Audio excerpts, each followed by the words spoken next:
உங்களுக்கு தெரியுமா, பார்ப்பனர்கள் மரண தண்டனைக்குரிய குற்றங்களை செய்திருந்தாலும் அவர்களுக்கு மரண தண்டனை கிடையாது. எப்போ 1831 குறிச்சுக்கங்க, 1831 பிரிட்டிஷ்காரன் சட்டத்தின் முன் அனைவரும் சமம், rule of law, all are equal before the law என்ற சிந்தனைகளை இந்தியாவுக்கு அறிமுகப்படுத்தி பார்ப்பனர்கள் மரண தண்டனைக்குரிய குற்றம் செய்தாலும் அவர்களுக்கும் மரண தண்டனை தான் என்ற சட்டத்தை உறுதிப்படுத்தியது 1831. அந்த ஆண்டு வரை பார்ப்பனர்களுக்கு மரண தண்டனை கிடையாது. ஒரு நீங்கெல்லாம் பொன்னியின் செல்வன் படம் பார்த்தீங்களா? படம் பார்த்திருக்கீங்களா? பொன்னியின் செல்வன் நாவலை எத்தனை பேர் வாசிச்சிருக்கிறீங்க?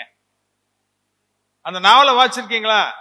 வாசிச்சிருக்கீங்க, 1-2 பேர் வாசிச்சிருக்கீங்க. Very good. அந்த நாவல்லையும் சொல்லியிருக்க மாட்டாரு, மறைச்சிருப்பாரு, கல்கி மறைச்சிருப்பாரு.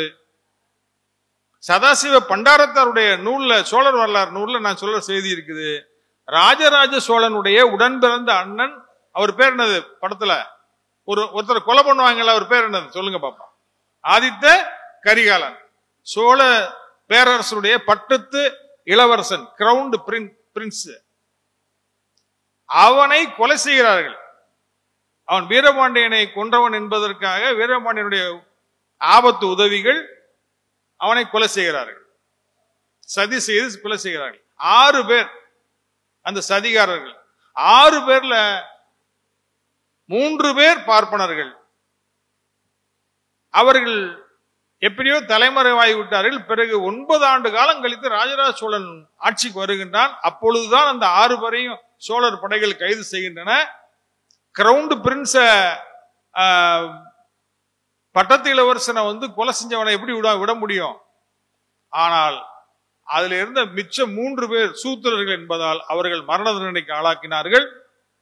3 பேர் பார்ப்பனர் என்பதால் அவருடைய சொத்துக்களை மட்டும் பறித்து விட்டு துரத்தி விட்டார். இது காட்டுமன்னார் கோயில் கல்வெட்டுல இந்த செய்தி இருக்கு. கொலை நடந்தது கடம்பூர்ல. அவர்கள் 3 பேரும் பிராமணருங்கிற செய்தி அந்த காட்டுமன்னார் கோயில் கல்வெட்டுல இருக்கு.